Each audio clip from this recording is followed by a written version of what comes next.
So hey everyone, welcome back to my YouTube channel. I'm Bipasha. I was a NEET 2021 aspirant and I'm currently waiting for my results. So आज के video में हम लोग बात करने वाले होंगे how to study biology on a day to day basis. आज का वीडियो खास उन लोगों के लिए है जो ऑनलाइन स्टडी कर रहे हैं और जो घर पर बैठकर पढ़ाई कर रहे हैं, जैसे कि मैंने पढ़ाई किया था।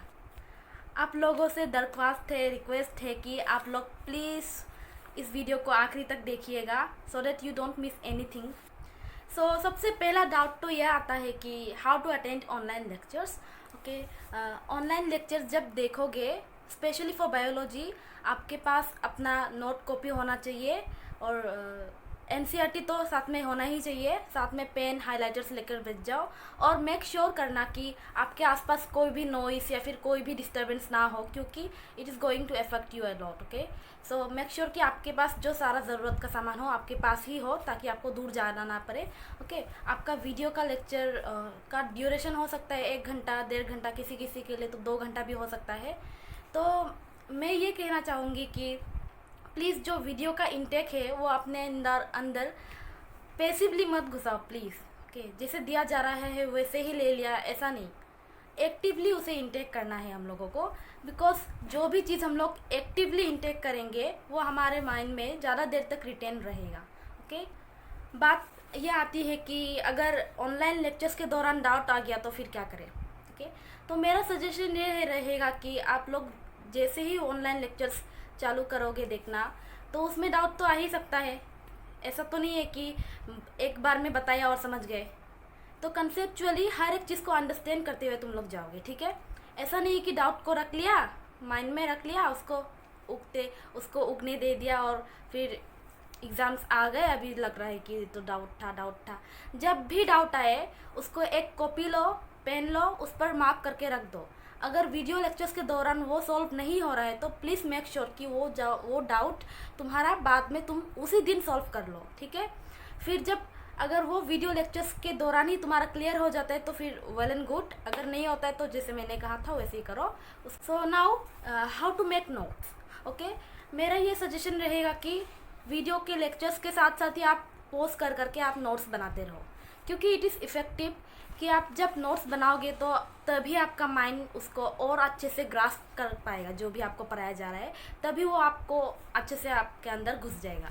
तो फिर आप जब बाद में लेक्चर के नोट्स को डाउनलोड करोगे तो फिर आपको एक आलस नहीं बना रहेगा कि मुझे नोट्स भी लिखना था।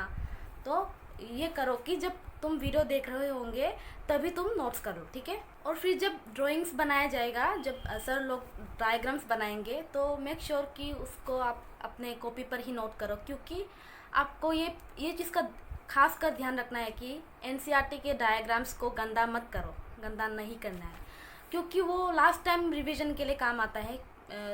और आपको ये जानने की ज़रूरत है कि NCERT diagrams as it is आ जाते हैं, उसमें कोई एक्स्ट्रा पॉइंट्स पॉइंट ऐड करने की कोई ज़रूरत नहीं है, because it will make the diagram dirty and तुम्हारे लिए वो अच्छा नहीं होगा, क्योंकि तुम्हें समझ में नहीं आएगा आखिरी में कि तुमने क्या लिखा था। ओके, और हाँ, जब भी वीडियो में, लेक्चर्स में, क्लास में कुछ भी समझाया जाएगा और वो 1-2 टर्म हो सकता है जो तुम्हें कंफ्यूज करे, तो तुम उसको डायरेक्टली एनसीईआरटी से जाकर ढूंढोगे। अगर तुमको लगता है कि वो एनसीईआरटी में है, अगर तुमको फिर डाउट भी आता है कि इसका मतलब क्या था, तो एनसीईआरटी में एक रेड पेन या फिर कोई भी कलर का पेन लो, उस पर हैशटैग मार्क करो, ताकि तुमको जब तुम उसको नेक्स्ट टाइम देखोगे तुमको लगेगा कि इसमें मेरा पहले डाउट था, तो फिर मैं अभी क्लियर करती हुई जाऊँ, ठीक है।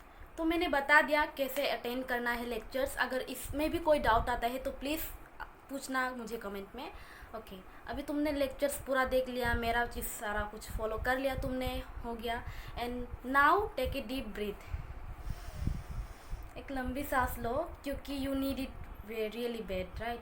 तो 2-3 मिनट के लिए तुम थोड़ा मेडिटेट करो। उसके बाद तुमको क्या करना है कि रिकैप करो, तुमको जो पढ़ाया गया था अभी जस्ट तुमको क्या पढ़ाया गया था उसको वापस से रिकैप करो।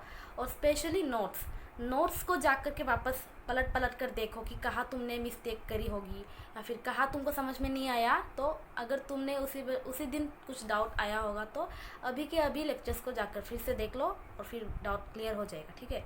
तो नोट्स को अच्छे से रीकैप कैसे करना है, इफ़ेक्टिवली रीकैप कैसे करना है, इसका भी तरीका है कि आप सोचो कि आप किसी और को एक्सप्लेन कर रहे हो, तो आप खुद को एक्सप्लेन करो कि क्या लिखाया गया था, वो आप खुद को एक्सप्लेन करो। अगर अपने आप को अच्छे से एक्सप्लेन कर लिया तो फिर समझो कि तुम्हारा वो चैप्टर डन है, वो चैप्टर हो या वो टॉपिक हो, डन है।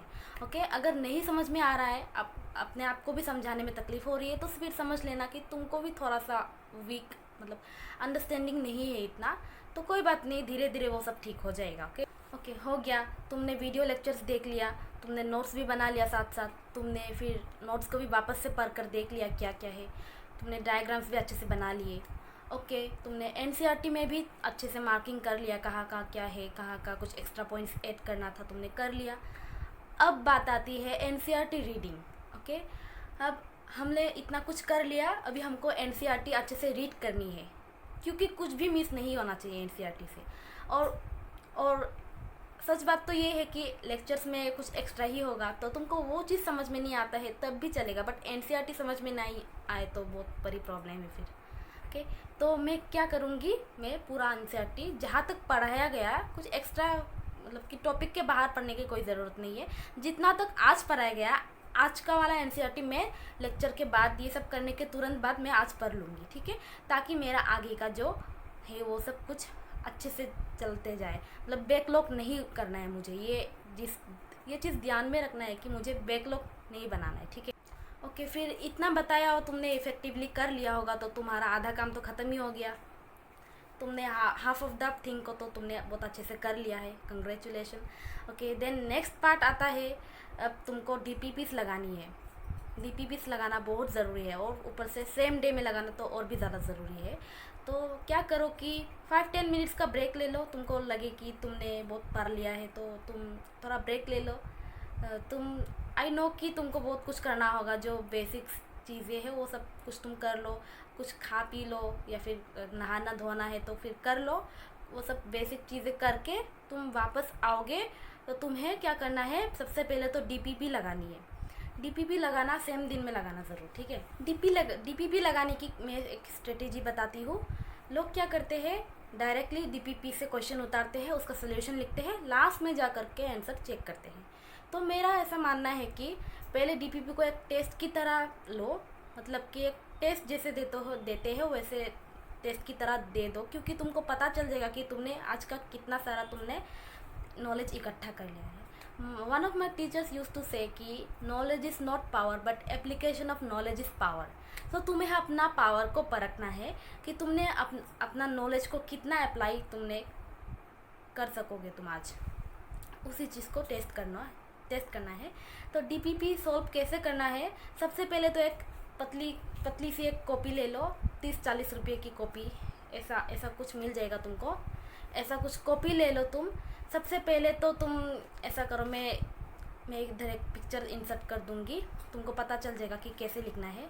एक कॉपी लो, उसमें लिखो डीपीपी, बायो डीपीपी चैप्टर 1, उसमें डीपीपी नंबर 1 ऐसे लिखो। उसके बाद 1 2 3, 1 का A, 2 का B, 3 का C, 4 का D, ऐसे करके लिखते जाओ। सॉल्व कर मतलब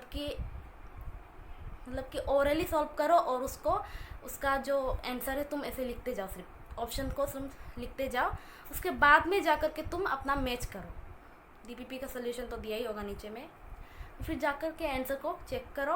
उसके बाद तुम देखो कितना सही है कितना गलत है, क्योंकि ये ट्रैक रखना बहुत ज़्यादा ज़रूरी होता है कि तुमने आज कितनी गलती की है, शायद कल तुमसे इतना सारा गलती ना हो, तो इसीलिए ये ट्रैक रखना बहुत ज़रूरी है, ठीक है। तुमने ट्रैक रख लिया, फिर नेक्स्ट क्या करना है कि तुमने ट्रैक रखने के बाद तुमको एक्चुअल डीपीपी सॉल्व करना है। उसमें सॉल्व किया हुआ होगा, तो तुम चाहो तो डीपीपी ओरली भी सॉल्व कर सकते हो, बट सॉल्व किया हुआ वाला जो तुमको ज़्यादा हेल्प करेगा, क्योंकि लास्ट टाइम को तुमको उसको भी रिवाइज करना है, नॉट ओनली एनसीईआरटी बट तुमको नोट्स प्लस डीपीपी भी रिवाइज करनी होंगी, तभी तुम्हारा स्कोर और ज़्यादा अच्छा हो जाएगा। तो नोट कॉपी जो होता है उसमें ही तुम डीपीपी नंबर 1 उसका 1 का क्वेश्चन लिखो, उसके साथ ही उसका आंसर लिखो, जो आंसर होगा उसको लिख लो। तुम चाहे तो तुम ऑप्शंस के साथ भी लिख सकते हो, बट ज़्यादा स्पेस खा लेगा और ज़्यादा टाइम लग जाएगा, तो तुम इतना सा कर लो बस। आज का डीपीपी आज ख़त्म कर लो तो फिर कल के लिए लोड नहीं रहेगा। तुमको लगेगा कि आज मैंने सारा कुछ कर लिया है, तो तुमको तुम्हारा एक बहुत बड़ा बर्डन तुम्हारा सर से कम हो जाएगा, ठीक है। और प्लीज़ प्लीज़ प्लीज़ ऐसा मत सोचना कि ये टाइम टेकिंग है, क्योंकि अभी तुम टाइम नहीं लगाओगे तो फिर आगे जाकर तुमको बहुत प्रॉब्लम होगा। तब तुमको टाइम लगाना पड़ेगा, तब तुमको ऐसा फील होगा कि काश मैंने तभी टाइम लगा लिया होता तो अभी मेरा टाइम बहुत बच जाता। क्योंकि लास्ट के टाइम में हमको कुछ नहीं करना होता है, सिर्फ रिवाइज ही करना होता है। मैं सच बोलूँ तो मैंने पर्सनली खुद 20 to 25 टाइम्स मैंने पूरा NCERT रिवाइज ही किया था। बस आखिरी के 1-2 हफ्ते में मैंने 3-4 बार तो एटलीस्ट मैंने बायो को रिवाइज कर ही लिया था, पूरी NCERT 11th और 12th। तो आपको पता चल गया होगा कि कितना इम्पोर्टेंट है बायो का रिवीजन। तो अगर तुमने अभी इतना कुछ नहीं किया होगा, अभी तुमने नोट्स अच्छे से नहीं बनाया होगा, नोट्स को रिवाइज अभी नहीं करोगे तो फिर बाद में तो बायो के NCERT को रिवाइज करने का टाइम तो बाद में नहीं मिलेगा तुमको ना। तो समझ सकते हो कि कितना ज़रूरी है अभी टाइम लगाना। अब जो है तुम्हारा पास है, तुम्हारे खुद का हाथ में है तुम्हारा लाइफ का कंट्रोल, कि you know how to use it well. So please use it really well. किसी और को कंट्रोल करने मत दो। कुछ भी काम रहा होगा तो तुम किसी और को दे दो करने के लिए, क्योंकि तुम्हारा अभी सबसे इम्पोर्टेंट काम है तुमको पढ़ना है, ठीक है। तो आज हम लोगों ने डिस्कस किया कि बायो को कैसे पढ़ना है। तो आने वाले वीडियोस में हम बात करेंगे फिज़िक्स और केमिस्ट्री भी कैसे पढ़ना है, क्योंकि एक ही वीडियो में सब कुछ इंक्लूड कर देना सही नहीं होगा, क्योंकि बहुत लोगों का सेपरेट इशू होता है कि हमको बायो सिर्फ प्रॉब्लम है, हमको फिज़िक्स सिर्फ प्रॉब्लम है। इसलिए मैंने सिर्फ एक एक करके बनाने का कोशिश किया है। तो आई होप तुम सब लोगों को पसंद आया होगा, और मैं आगे भी ऐसे वीडियोस लाती रहूँगी। और हाँ, एक बहुत ज़रूरी बात है कि जब तुम सोने जाओगे तो तुमको क्या करना है कि एक झलक देख लेना है तुमको नोट्स का, बायो के नोट्स का एक झलक तुमको ज़रूर से ज़रूर देखना है। क्योंकि सोने से पहले जो तुम देख कर सोओगे तो वो तुम्हारे सबकॉन्शियस माइंड में वो मतलब कि उसका इफ़ेक्ट रहेगा, ठीक है। तो ये तुमको लॉन्ग टर्म मेमोरी में तुम्हारा फिट हो जाएगा, ओके। देन फिर उसके बाद आता है अगर कुछ याद करने वाली चीज़ें होंगी जो तुम्हें इतनी आसानी से याद नहीं होता। ऑफ कोर्स बायो में बहुत सारे ऐसे टर्म्स है जिसको याद करने में बहुत परेशानी होती है, तो उसको क्या करो, 5-6 बार ऐसे लिख करके याद करो। सेम डे करने वाली बातें हैं। लेक्चर में कुछ भी ऐसा हो जो बहुत सारा याद करने के लिए हो, तो उसको सेम डे 5-6 बार लिख लिख के प्रैक्टिस करो, ओके। अभी टाइम लगाओगे तो बात के लिए ईजी हो जाएगा। और अगर तुमको लगता है कि तुमको याद करने में प्रॉब्लम्स हो रही है तो फिर यूट्यूब पर सर्च करो, ऐसे हज़ारों वीडियोस मिल जाएंगे तुमको, शॉर्ट टिप्स एंड ट्रिक्स।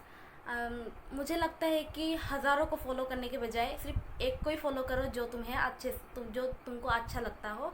तो I am not promoting here any channel, but मुझे पर्सनली उनसे बहुत हेल्प मिला था, इसीलिए मैं उसका लिंक भी आपके मेरे डिस्क्रिप्शन में डाल दूँगी, बायोलॉजी एट ईज।